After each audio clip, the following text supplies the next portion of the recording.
Do you yearn to learn what's within inside? Do you desperate to access the bolt-shut source of divinspiration? Do you even have the tools? On 6/6 at Littlefield in Brooklyn, New York, I'll be lively presenting one of my signature edutainment programs. I'll be dissecting a deceased frog live on stage. I will be using medical-grade surgery equipment to carefully lacerate and enumerate the frog's organs. The frog will be contained within this locked container, sealed tight, with novelty heart locks recovered from the Brooklyn Bridge. I will be escaping from these police-grade Viper Tech handcuffs in order to dissect the frog, pick the locks, and do comedy. The frog will also be handcuffed. Once you see my show, whenever you hear the words Adult Swim, you will think of this. The adult form of the water larvae, newly amphibidextrous with half a mind to swim. Adult Swim. And if you think that a baby frog looks like this, you need to come to my show. Lock and unlock, soft and unsoft, one and unone. And it's a comedy show. It's all one big joke to us.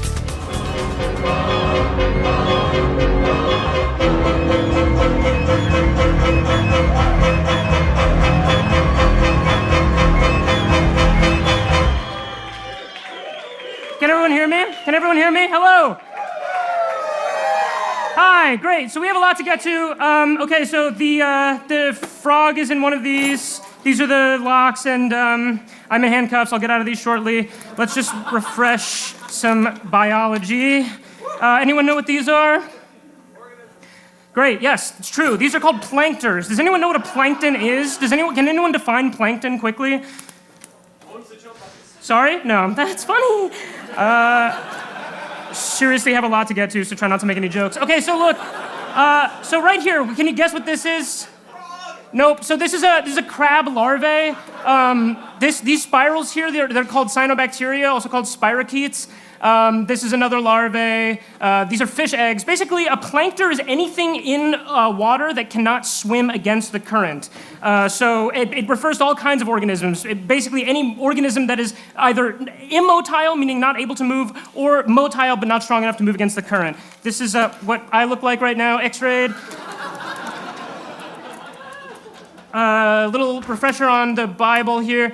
And God saith unto the serpent, because thou hast done this, cursed art thou above all cattle, and above every beast of the field. On thy belly dost thou go, and thou dost eat all days of thy life. What was God saying when he meant that he didn't want the snake to be cocksure like this anymore, sort of erect and able to make perfect eye contact with human beings, and so now condemned, although they will still do this from time to time.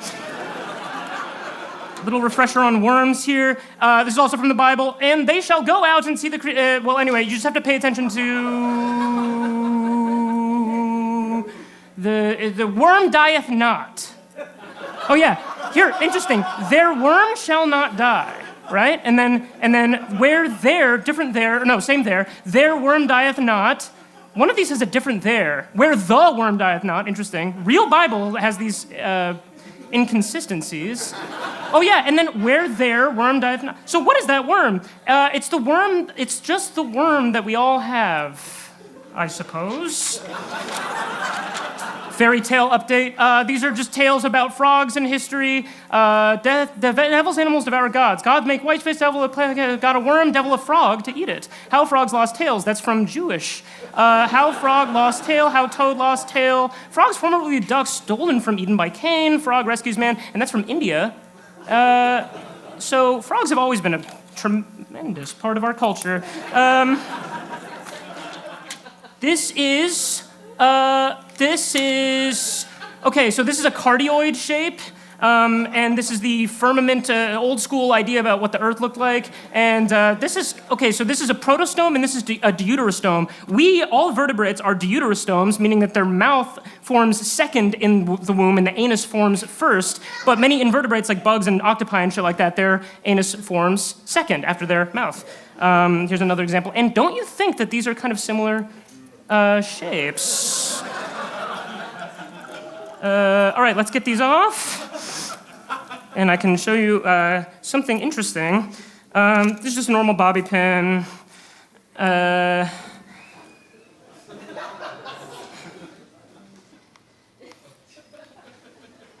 It's not, it's not instant.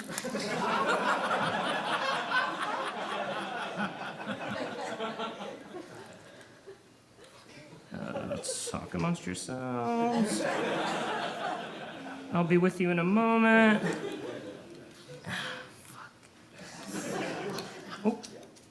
Oh, Jesus Christ. Let me know if you find that. Try a different tool here. This is a surgery tool. Or, well, it's a dissection tool.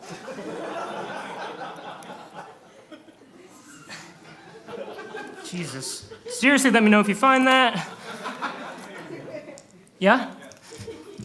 All right. Really have to show you guys what I'm talking about, but I can only show you once I take this off. And it sucks because we actually do have so much to get to. Oh, okay. Right on. All right, so cardioid, and interestingly, cardioid. You'll notice that it doesn't have that little strip that we associate with hearts, cardioid. All right, let's switch to my slides. Actually, I'll leave this here for a moment. Okay, Kiki Booba, anyone familiar with this concept? Great, so all people, it doesn't matter if you're a baby of any lovely ethnicity or if you're an uncontacted tribe, you know, so you know what this is. Everyone knows that that is a Kiki and that is a Booba. It's intuitive and it's mysterious. I have a theory and it has to do with breasts. We call these, some people call them bubbas or boobies, and mama is up here. Look at my lips right now. Baba, bibi, boo. And babies actually use their lips to suck their mother's breasts, so of course it's going to be baba, boo. The baby's first word is often going to be mama, bibi, boo. They're trying to get milk by saying those words. So of course we call this a booba. Not sure why this is called a kiki, but think about this.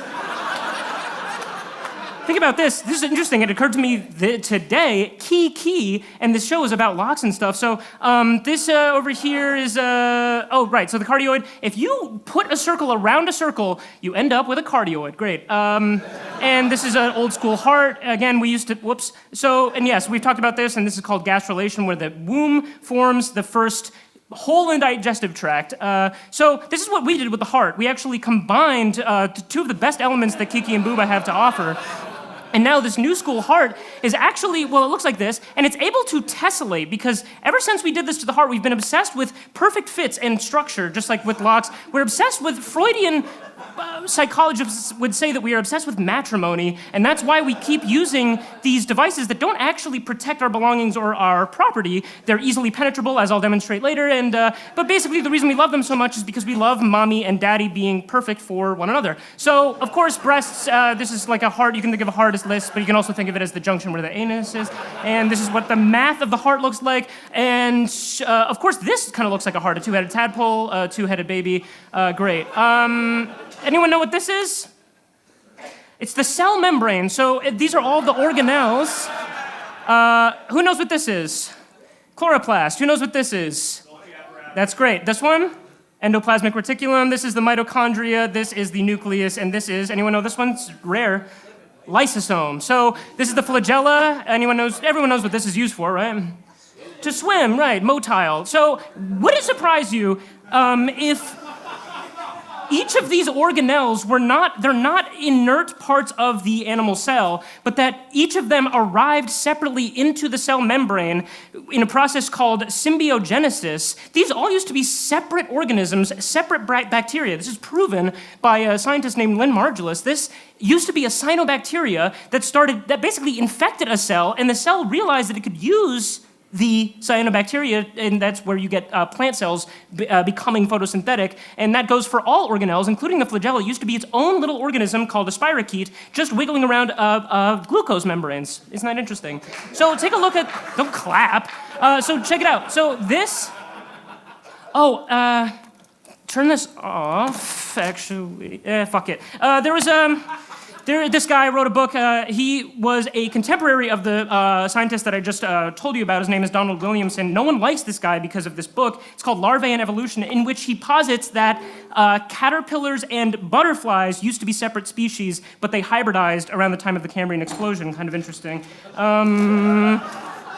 So this is what is it kind of? It reminds me of a tail, or it reminds me of a worm. So this is a famous flagella cell that we have, the sperm cell, the sperm gamete. I think it's the only animal cell in our bodies that has a flagella. So we have this binary. Of course, people will think of the gender binary, but I just want you to think about computer binary for a second, the 0 and the 1 as shapes.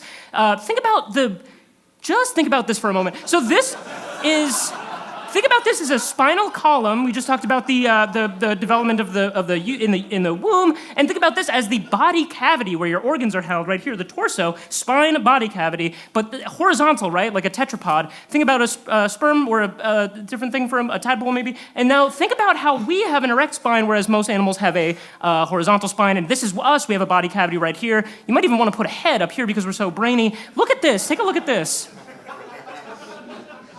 So this is mythical. A lot of people call this an Ouroboros, but look, it actually reminds me of this from earlier. Maybe it even reminds me, or maybe more like this way, I'm not sure yet, but and it kind of looks like this. So this is a new school adaptation of what the Earth looks like. Obviously, we're pulling rocks from the molten core of the Earth. We call that Vulcan. Gaia is the atmospheric system that works to regulate all of Earth's emissions. Helios, the sun, black void. We've got reflected infrared flux. Every culture thought there was a firmament. Every culture throughout history, and even in this tree of life here, we see this worm or serpent circling the tree of life, and all these worms down here.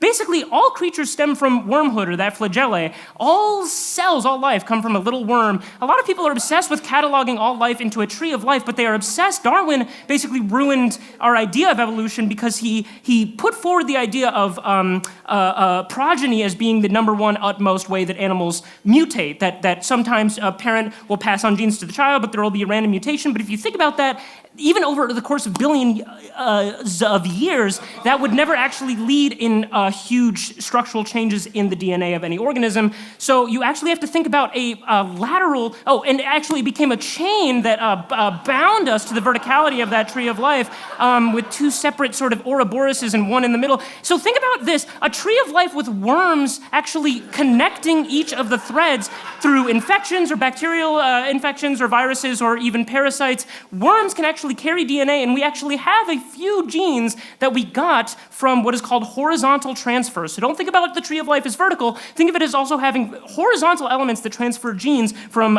different species. So think about a tree that's filled with worms. So I want to tell you a story.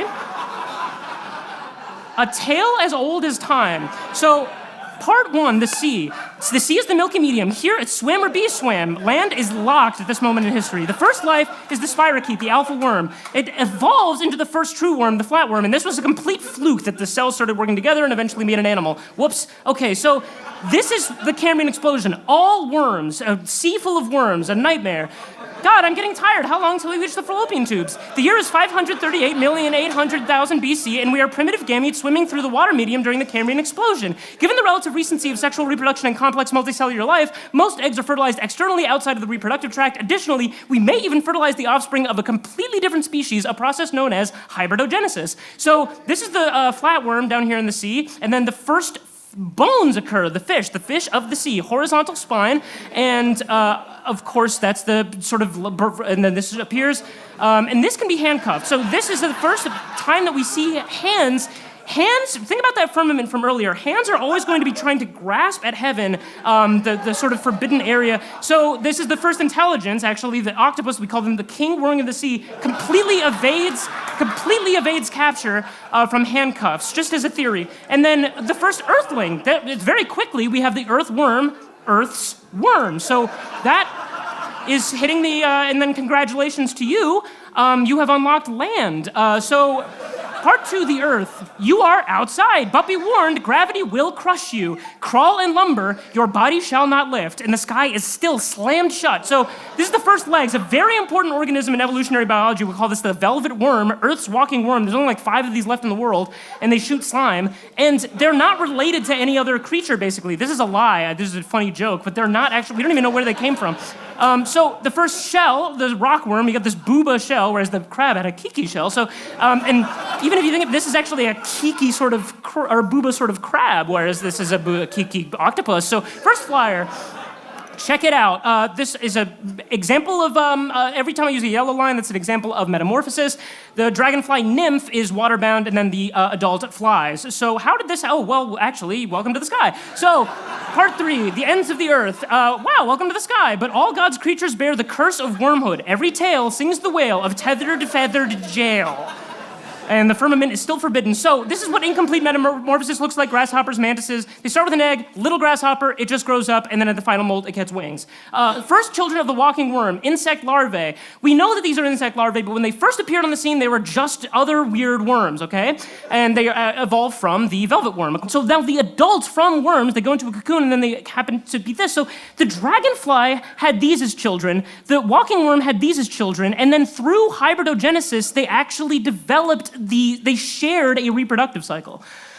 Okay, so larval transfer is the method that we use to describe this. Basically, this happened. So that's why the larvae goes into a pupa and becomes an adult, or at least that's what scientists sometimes think. Oh, this is, okay, so inert sunworm. So bees and other pollinators, so they take the pollen and they fly with the pollen to pollinate. So pollen does not have a flagella. It doesn't need it because it's in the air. It's tailless. But Gaia figured out a very interesting solution to that. It attached pollen to a pollinator, basically turning it into a flagellae to swim through the atmospheric medium. Isn't that interesting? So plant sperm now has a tail to swim through the air. First reproductive stem, these people invented society. And the bees actually had ants and termites with the earth bee and the wood bee. I need water. So first feed, Earth's lizard is the Earth's fish. Great. And so a lot of people, when we found dinosaur bones for the first time, because we are so obsessed with our bipedal status, we thought that tails were basically a curse, that no bipedal animal would ever have a tail this big without it lumbering behind it like some kind of ball and chain, like tugging it to the ground. This animal could never exist. It would be pathetic. It turns out, But the reason we did this, again, is because we imagine that human beings are at the pinnacle of the tree of life and that these creatures were cursed, when in actuality they just walked with a horizontal spine. So the twin children of the lizard, snake and bird, the lizard had 2 twin children, snake and bird. The first flyer with bones, all flyers until now have been invertebrates. This is the first flyer with bones. Earth's worm eater. Gaia always figures out a way for the creatures at the bottom of the food stem to be eaten by a different kind of animal. So this is the first worm with bones. We call it the evil worm. It's so interesting that a creature with limbs would actually lose them, regress back into wormhood. These are our enemies. So this is what we got now. Just a few more. This is the first walker with hands and wings. We call this the dexterous bug. You can see it's got a horizontal spine, but it actually lifts it vertically, and it can be handcuffed. So the handless mantis, these are just, you don't have to know these. Handless mantis, flightless bird mantis, secret child of the lizard, the end of eggs. First mammal, basically. And it can be handcuffed, so check it out. And it actually had all these progenies. So we've got the handless mammal mantis, the earth mouse, the false flying fat mouse, the actual flying mouse, the sea mouse, and the enormous plankton eater. So actually, unfortunately, it had a twin child, an evil child. We call this the secret twin of the mouse, the lab rat, the first geneticist. It was a scientist. He thought, let's make experimental mammals. So he started crossbreeding, right? He took a lizard egg, and then he crossed it with his DNA, and he made these egg-laying mammals. And this one even went back into the ocean. And then he basically crossed a beetle with himself and made these marsupials. Because marsupials, this is the first abomination, by the way. A kangaroo is an attempt at human.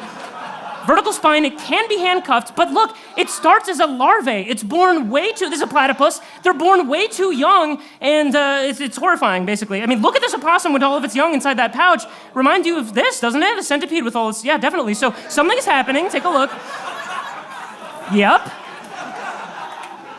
Not quite vertical, but we're getting there. Able to swing from the branches of the tree of life with this motile tail, all the way from flagella. Isn't that interesting? So then something also interesting happened. We lost that tail in a fluke, and then now we're able to swing from vines. Vines are the inert tree worms of the tree. And now we're able to swing around the tree of life, except our enemy from before, that thing that regressed back into wormhood just so it could eat primates. started to eat us and stuff because we thought that it was a vine, I guess. So we were trying to swing from a vine, we grabbed a snake accidentally, and then this is what happens, lunch. So, of course, this conversation must have had taken place at some point. Oh! Okay, so now we're at the end of Wormhood, finally. Finally at the top of the tree. And now we are able to congregate in massive spaces like this and build massive structures. Does it remind you of anything? Of course, it's ant colonies and termite structures. Why did this happen? It's because chimpanzees go fishing for termites and ants by using sticks or leaves.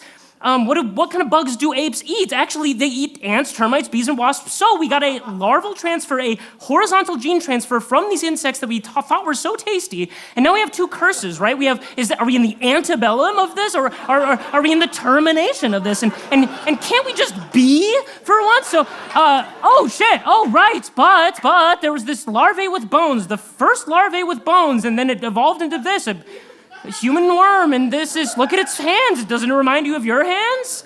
That's a frog's hands. Just kidding, it's a primate's hand. So, look at that, there's the So, the earth already made an angel. Yeah. Oh, but look! And they can even use tools, as I'm told. Okay. Let's watch this real quick. Lights down.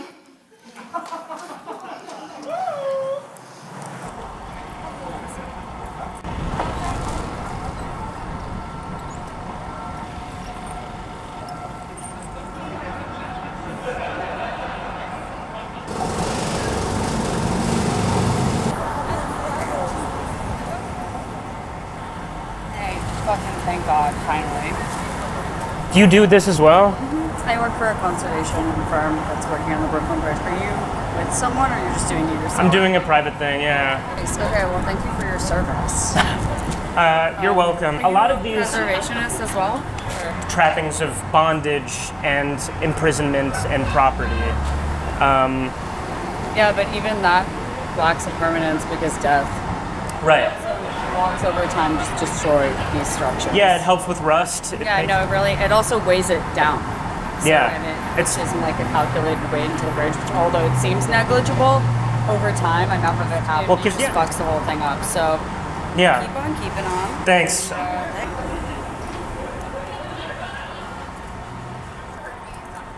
I finally got one. Nice. Yeah.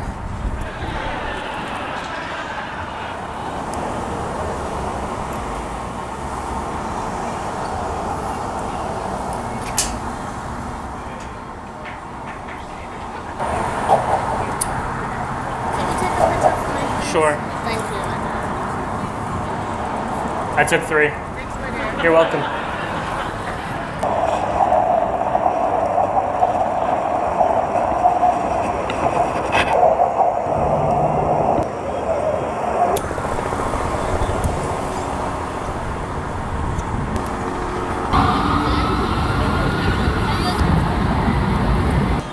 Hi brother, how you doing? Hi, what's up, man? Hey, you can open this. I don't know if I can do that one. I'll try it. This one is rusted. Oh! Oh, close. Oh, I got it. Thank you, bro. Good job, bro. Very important, look in the phone, okay? You only this, okay? And you show. 3, 2, 1, go! Yeah. This.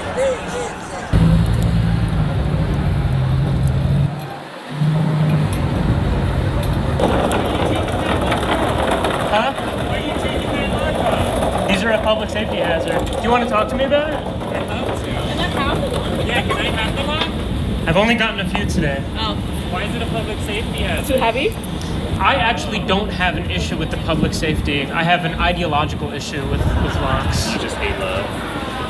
Love locks are padlocks, typically attached to a chain link thing. And on one of these, I maybe. want that copper one. It's so pretty. Yeah, you don't need both tools for that. Sorry to micromanage you. It's a novelty lock. I don't think I'm gonna get it anytime soon. I appreciate you interfacing with me. This one I got. Oh wow. This is gorgeous. I know. You want it? I do want it actually. I can give it to you, but you're gonna have to come to the performance that I'm doing with these. When's the performance? It's June 6th.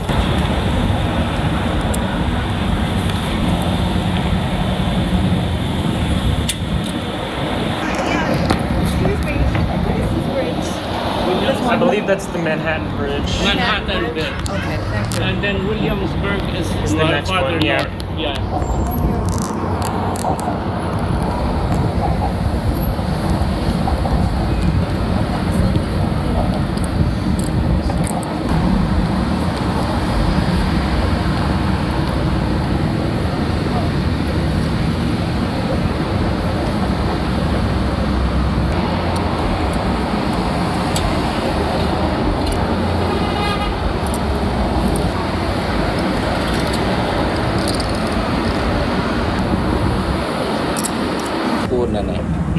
Application or what? So these are easy.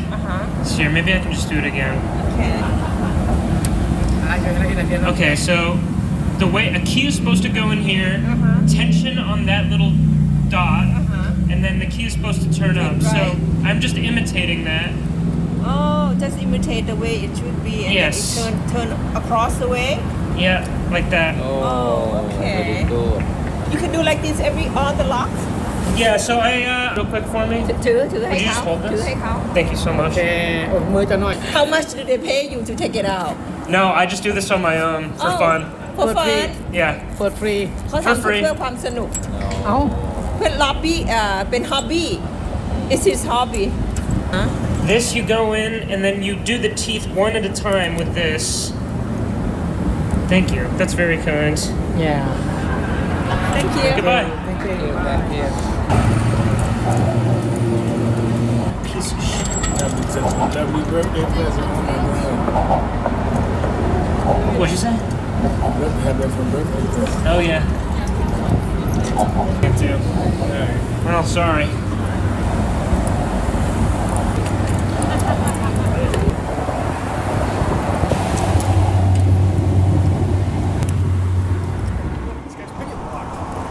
What? She's gonna.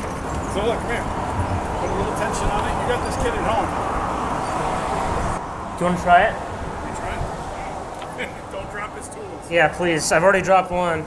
All right, so you know how to do it, right? Not really. No, we have the kid at home, but he wasn't trying to learn. So. Dad, you can try. All right, I'll try. All right. You supposed to go that far? Yeah, you just need a little torsion on it. No, I'm not getting anything. A lot of them are rusted. Is that what it is? Well, that's my excuse. That's a good excuse. Yeah. Ah, no luck. Yeah. All right. Well, thanks for trying. Thanks for letting me try. Of course. All right, say thank you. Have a good one, guys. Did you keep the box? I'm gonna keep them and then reinstall them somewhere.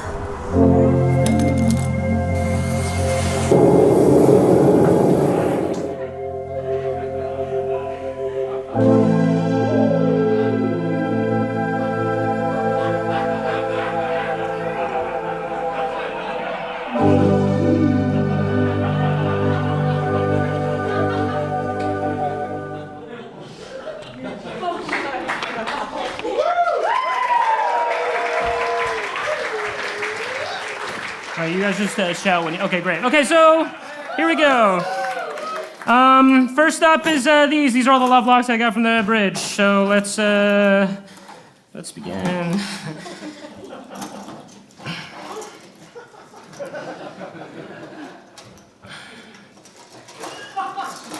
Well, that was easy. Jesus Christ.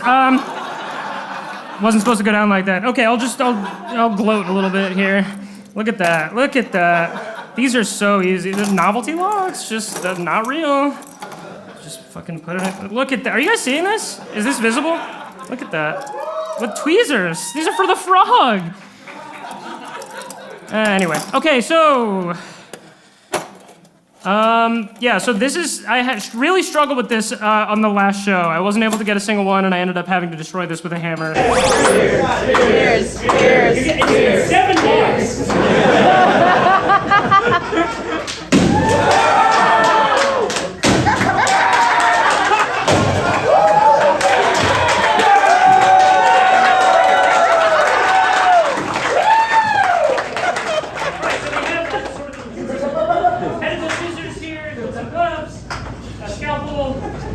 This will help us with the frog. I promised Littlefield that I would treat the frog with care and respect, and that I wouldn't desecrate the animal, so I really am gonna have to pick all of these. Okay. So this is gonna be a rake play, and a rake you just kind of jab in and out, and then you try to get it open. All right, let's try these. Wish me luck. I wish I had something to tell you guys while I was doing this, but it's kind of going to be a boring little affair. I'm trying to get through these. God, this is boring. All right, here we go.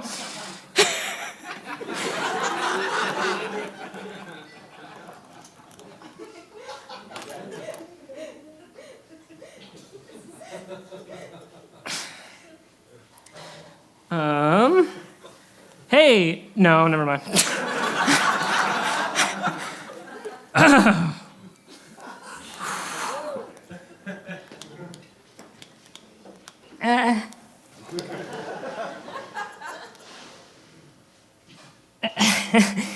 Can't really even get started here, huh? Fucker. And I just broke the tool. Next tool. Really don't want to smack it open.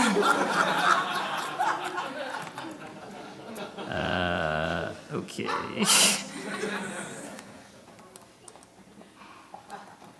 All right, so what I'm doing now is this is called a rocker. And now I'm just kind of gonna tilt up and down, you rock it until you get something going here. And I'm applying tension with one hand. Oh, Jesus Christ. Okay. Oh! Nope.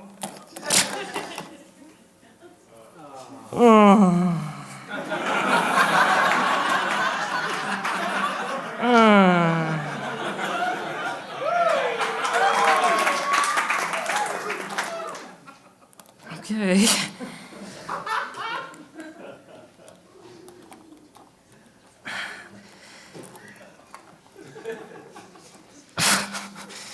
Now's a good time to get a drink.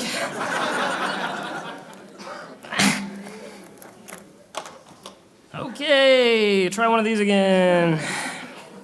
I'm really sweating up here. Okay. Oh, I actually got this one. I didn't even realize. Okay, we're getting somewhere. Okay, so this, God, I'm feeling really good now. Okay, so this applies tension. This is acting the motion of turning the key, and then this is simulating, basically taking advantage of the key. Trying to hit all the right sort of pleasure spots of this, and then this will rotate the key eventually. This is a pretty big rake. This is too big. Holy shit. What are you guys doing to stay cool right now? Drinking. Shut up.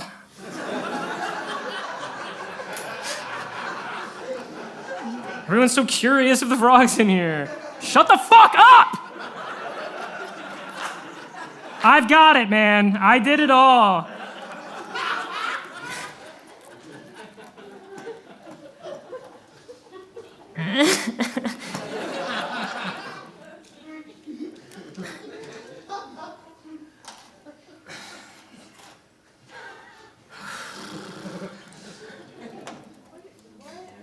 What?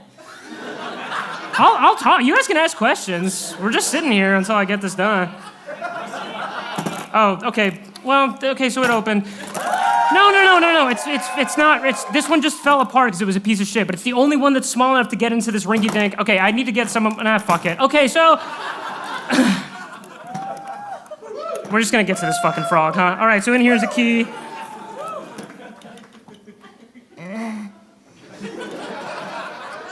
Shiny key. The frog's in here. All right, here we go, guys. All right. Is everyone ready to see this dead animal?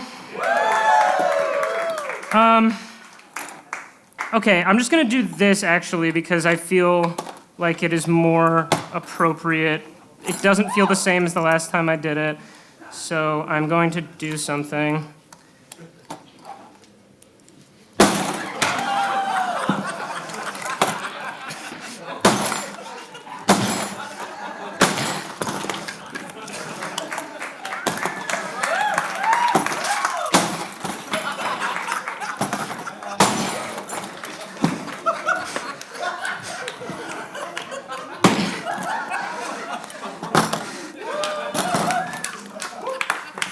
That didn't feel good either, but too late.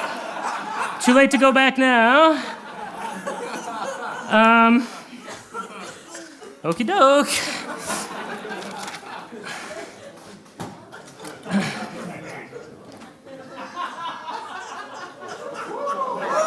Oh, it's nice that you get to see it like this. It looks like a real frog. But we're gonna be doing this to the frog. Sort of interesting, that spine. The way it's just, you never want to see a dog like this, for example.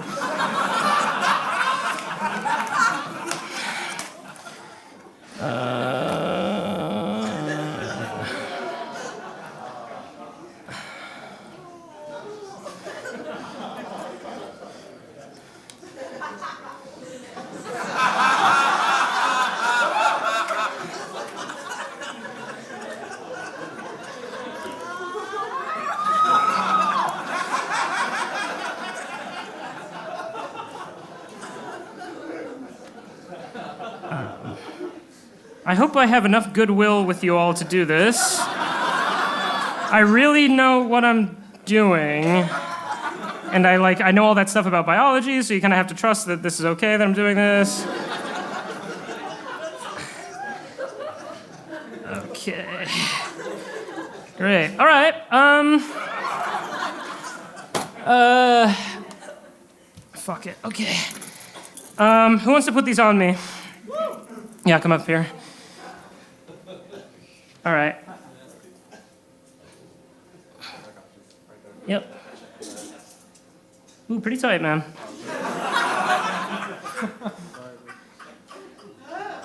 Yep.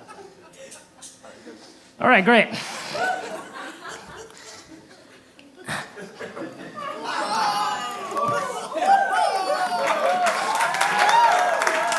Fuck.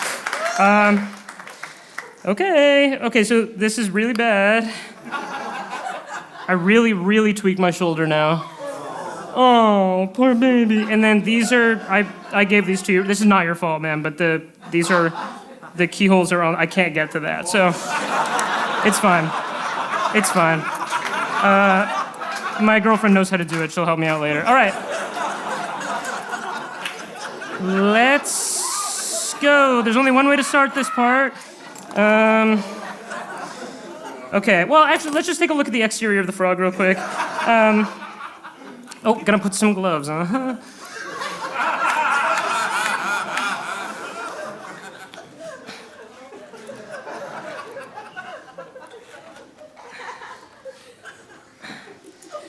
What time is it?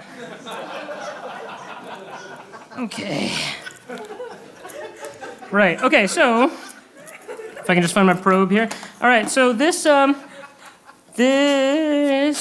right here, this eyelid right here, you'll notice that there's a separate eyelid. It's called the nictitating membrane, and it's basically like sea goggles for the frog, okay?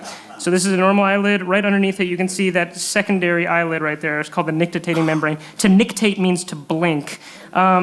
This right here is the tympanic membrane, the eardrum, basically. And then you can see right here, these are the eustachian tubes. We have these as well. They go into this helps the frog to equalize pressure when he dives, or she dives. And then this is the tongue. The tongue of the frog, you'll see, is actually, it's attached at the front of the mouth. This is so that the tongue can shoot out, grab food, and then force it back into the esophagus. Yeah, it's nice, right? I'm not just gonna, it's nice to know. This, back here, this thing right here, let's see. Chill. This, chill out. This here is the it's called the glottis. This is what goes into the lungs because the frog has lungs. And then just behind that, that's the esophagus. That's where food goes. What else? We can look at the muscles of the frog real quick, the tensor and extensor, to see how it jumps. So we're gonna make our first incision here, not in the body cavity. This won't be so grody. This is just like meat, you know what I mean? So we're going in through the skin here, and we're just gonna peel this back with the probe. Oh, didn't really make an incision there. Let's find these scissors. They might have gone flying. Has anyone seen scissors? Really gonna want scissors for this whole thing. Here they are. Okay.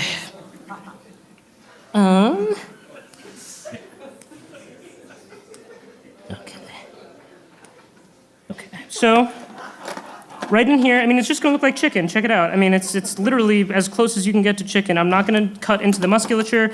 Right here, you can see, I'm peeling back the skin. Look at that massive muscle. That's this is the tensor, and then on the bottom is the extensor. This is so that the frog can jump. I mean, it's just an enormous muscle. You don't see muscles like this on a pig. Okay, we're gonna go into the body cavity. Everyone ready? You can leave if you don't want to see it. All right. I'm gonna see if I can get, and I'm not gonna. Yeah, perfect. That did nothing at all. Don't know why I have the scalpel. All right. Don't worry. All right. Okay, great. So I'm just on the surface of the skin, not lacerating any organs. We are gonna have to cut through maybe just a little bit of bone. Okay. Still just at the top here. Just getting through the skin. Okay. Great. And oh shit, I forgot to pray.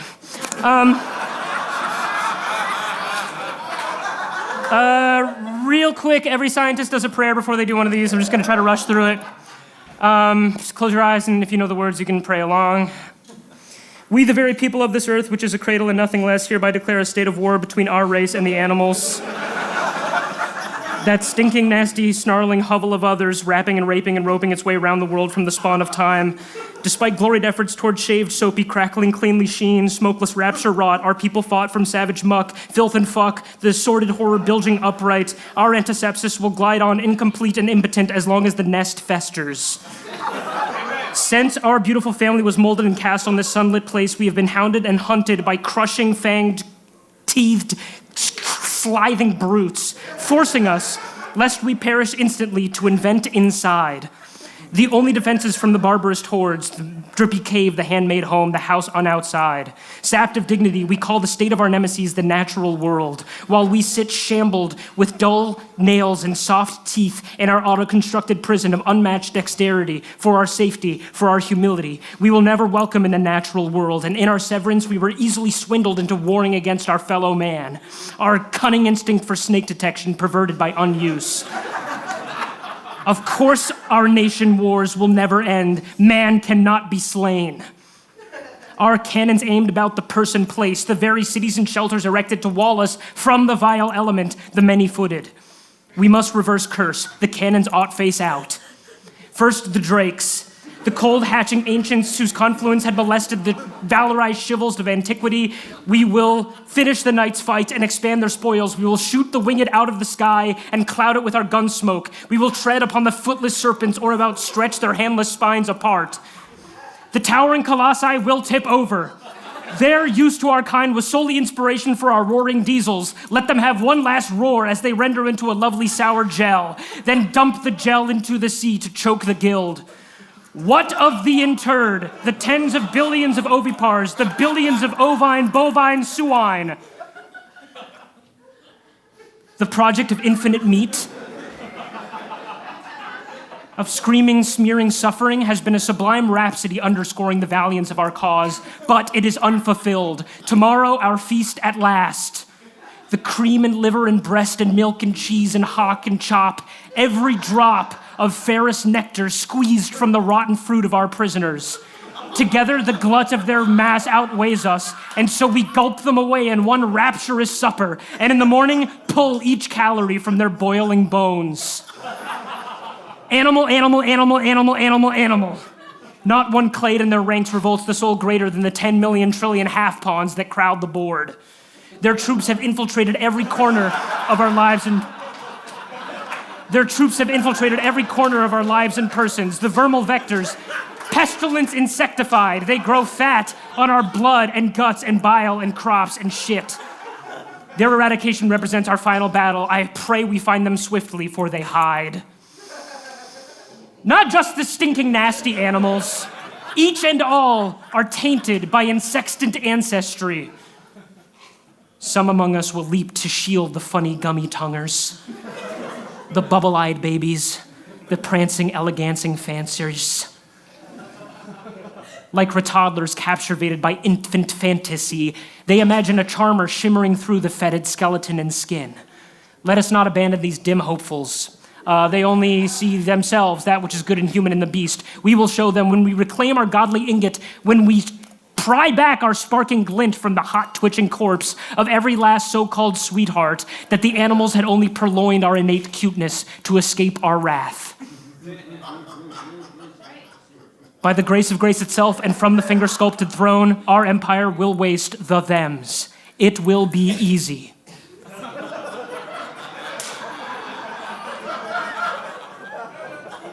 Death to animals, and may they all stink in death. Amen.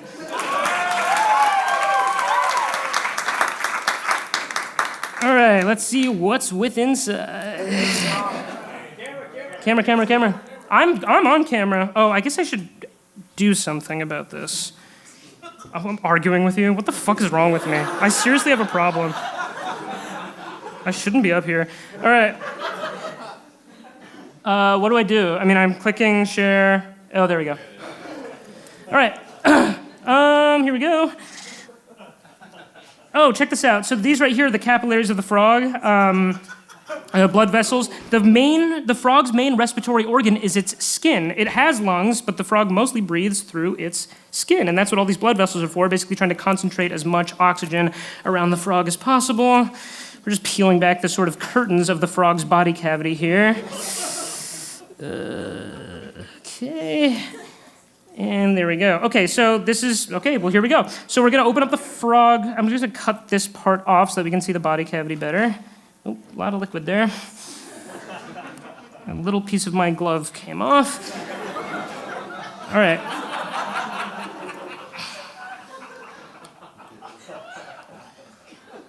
Okay. Keep saying okay like we're going to arrive at something. It's just a frog, baby. All right. Ooh, there is something sharp down here. Okay. Okay, first organ that we're seeing here. Anyone know this big black piece? Anyone know what this liver could be? Such a fucking idiot. I really shouldn't be up here. Okay. All right, so yes, this right here is the liver. The liver is in 3 enormous parts, sort of the largest organ of the frog, and many animals. Right behind the liver here, hiding behind a sort of rib cage, this is the heart. Okay, that's the heart of the frog. Big liver right here, peel it back, more parts of the liver down here. God, there's so much liquid in this animal. Okay, so right over here is the stomach. Everyone knows this is the stomach, right? And this membrane right here is, I think it's called the peritoneum, is what creates these tissues so that they don't basically rock around inside the frog. There's lungs. Let's find those. Little piece of liver falling out here. That's normal. We're gonna sex the frog real quick. See what kind of sex it is. See what kind of sex it has. God, I do have a paper towel here. God damn. Did I get the light? Okay, so this is a male. We would see oviducts here if this was a female frog. They would be like little tubes down here, but there is no such thing, so this is a male frog. Yeah, give it up for the fellas. And right here is the large intestine. Wow, look at this. I don't even know what this is. What is it? Oh, these are the bones. So this is the rib cage down here. That's a rib cage. So interesting. At this point, we like to cut open the stomach and see what the frog ate.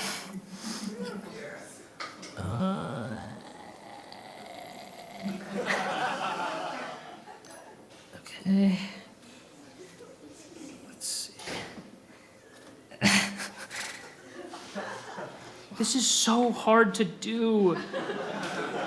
What I'm doing is so difficult. All right, we're in there. Wow, he had a lot of shit in here. I'm seeing this for the first time. I didn't pre-screen this baby. It looks like he ate his own liver. What the fuck is in here? Whoa, okay, so look, there's like little bit of insect parts. You can see, this is like a nail. That's what they eat. Kind of getting everywhere. Ooh, I'm just dripping with sweat right now. Oh my God. This was so stupid.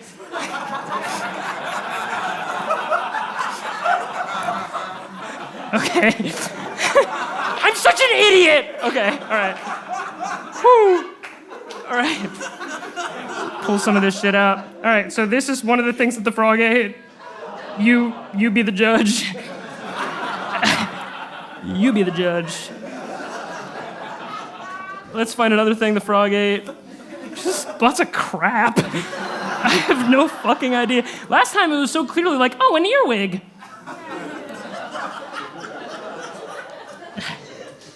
Oh my God. Look at this, ew. What is that? I didn't do this, he did this. Oh, it's just gotta be a bug that he is partially digested, right? Jesus Christ.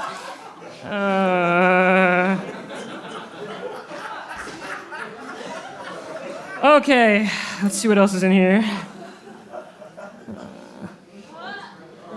Okay, yep, there's the pancreas. Oh no, this is the large intestine. Yep, woo. Woo, woo. What's that? Where's the lysosome? Oh, that's a funny callback. Look at all this crap. Ah, something got in my eye. Okay, let's wrap this up, huh?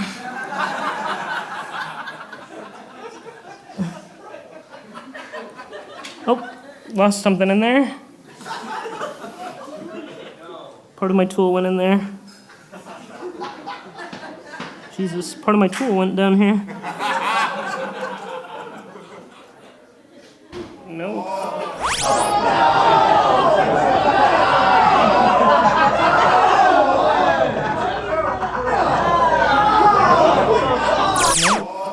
Oh my God.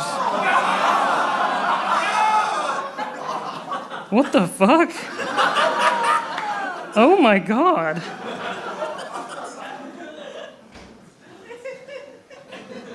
What the hell?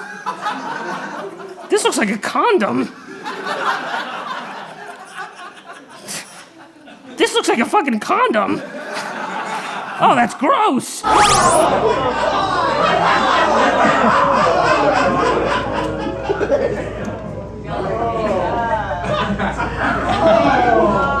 Oh my God!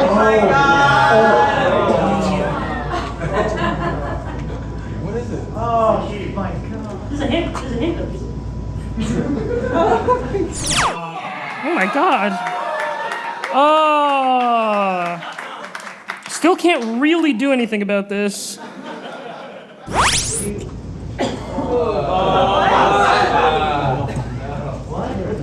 No fucking way. Yes!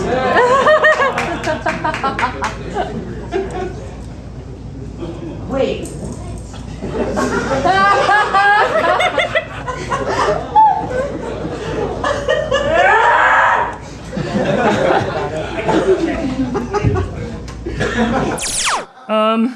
Can someone get me out of these? I'm so sorry that you're gonna have to touch this.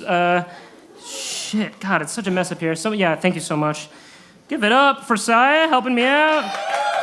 All right, it's gonna be hard to, but yeah, put it in and just rotate it in the one. It's hard to get a grip on that. It is hard to get a grip. Yeah, because the plastic piece fell off. Not looking good for me. Take it out. Yes!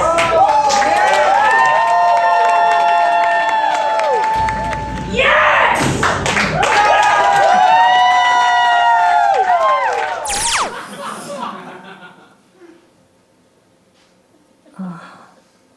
way does it go? I think it goes to the right. Oh, Jesus. There's no... All right, we'll figure this out later. It's supposed to be a big finale, but we'll move on to the... There's nothing else. Okay, I'll read you something and then we'll all get out of here. How does that sound?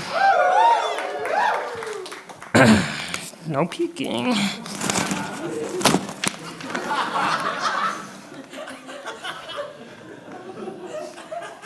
That was a tantrum. Okay, thank you all so much for coming. Here we go. You long to hear some sharp click of a locking mechanism when you grasp or kiss or mount your partner?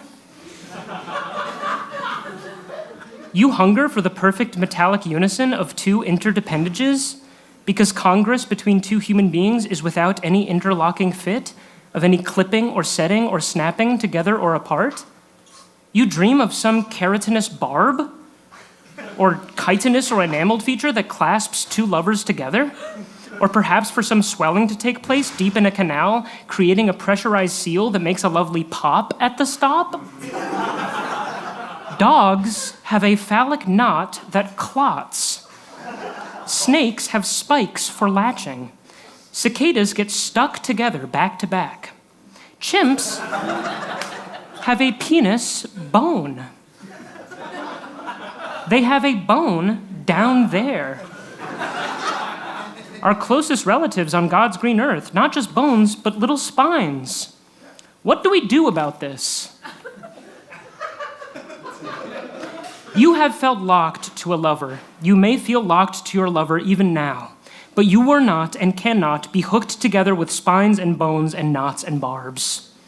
You starve at kisses, absent any arrival as they stop your breath, two mouths diving fruitlessly into each other instead of their mother's breast, slowly learning and relearning to separate the suction of the lips and the breath of the nostrils, breathing and sucking separately all over again since infancy, having mastered the art of the French inhale before your first word, but now kissing fruitlessly, without milk, without fruit, only the very click and pop of fruitlessness itself. Mwah. A mouth empty and wanting, surely, basically a nothing burger. Try kissing French. Give it your best shot. Sing long la-las with your skull's worm and get your gum line glossed up by that cunning food finger. What does Frenching feel like? Plunging and plumbing and wiping clean or smearing up? The very last thing you could do without exchanging words first, since anything spoken in the process would bring that hard, unfeeling teeth slicing French guillotine on that plump pink innocence of candy's best taster. Or it's a mama bird type thing. But even this sloppy kiss is just that, another foodless meal from someone who isn't mama. Mother made no one by kissing, I promise. Kissing might as well be meritless. Okay, when the kiss becomes to sop and dribble, you begin to want to go to bed. And maybe you do, but if not, your hands will make a bed anyway. You will reach and glide, but not seize or impale. We are talking about rubbing and fondling.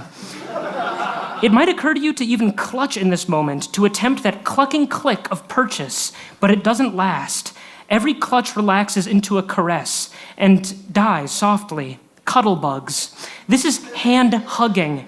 And now your hands are starved, and each clutch comes quicker but gentler and aimed, dedicated for something. Nipples, sure. We are squeezing nipples. Cocks, of course, we are rubbing them. Pussy areas, look, everything is where it should be. We truly can and must do this part with our eyes closed because we're getting ready for bed. Heavy petting is tiresome, of course it is. It's a lullaby dance. What are we, daring each other to doze off? Fuck it, let's eat the pussy and suck the cock. Because we're in no rush at all. We're tired of pretending we don't want to. Come can come out. We both know it, and we both want cum to be in the room. There is orgasm in the ether. Let's find it in the air. Why not? We kissed and hugged and cuddled because it was something to do, but why not do the thing to do? How much firewood do you purchase for a campfire? Is it ever enough, ever too little? It burns and burns and burns until it's spent?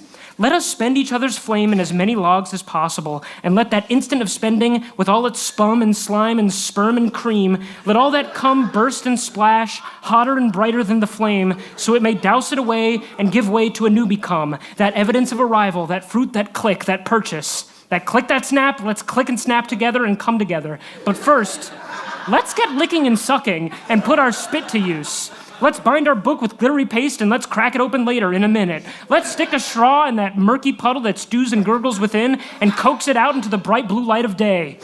Let's see it shiny. Let every drip shine the sunlight into our eyes. Who knows if humping is any good, but let's not think about it, because you're about to come and I'm about to come. Or maybe not. Maybe we'll go all the way and then come. Briefly, what is this anal licking?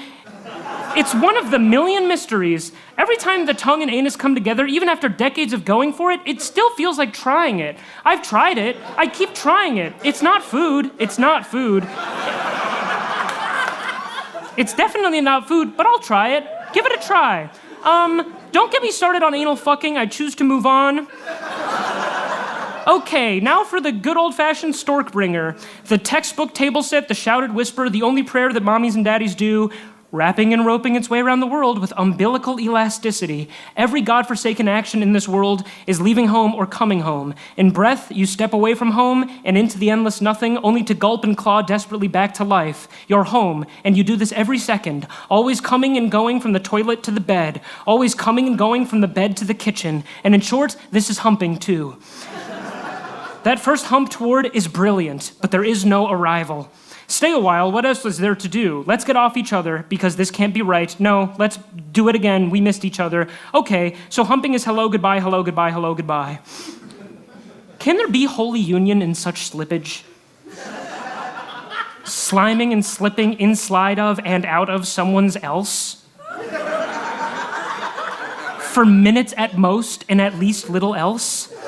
Where are the stops on this tandem flute? Can two folks make thundering love without unnecessary roughness? Or is the roughness the thunder itself?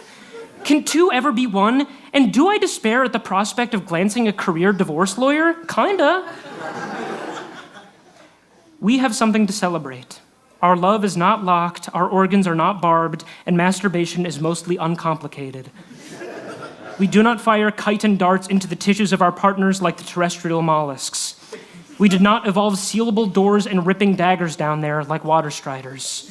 We do not eat each other's heads like mantises. We do not use coiled corkscrews or false canals like waterfowl. We have not genocided an entire sex from our species and resorted to pseudo-copulative cloning like whiptail lizards. And we do not plunge our abdomens into gaping wounds like bedbugs.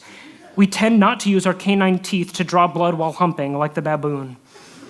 God has prescribed us the softest and gentlest sexual system ever recorded in animal history. The planet has been patient and her lovers have arrived. The pop and click and snap and lock of people love must have happened long ago. All we have is glide and slide and slip and squeeze and soak and sputter softly. It's clumsy, isn't it? Yeah, sure it is. It might even be pure clums. How do you know you're with the right someone? You can make a baby, but that never works. All you can do is be close, really close, like right next to someone, and stay there, both of you, longer than you should. Thank you very much for coming. Time to go. Give it up for Jack and Rachel and Blake. Give it up for Littlefield. Give it up for yourselves. We got to get out of here really quick. Goodbye.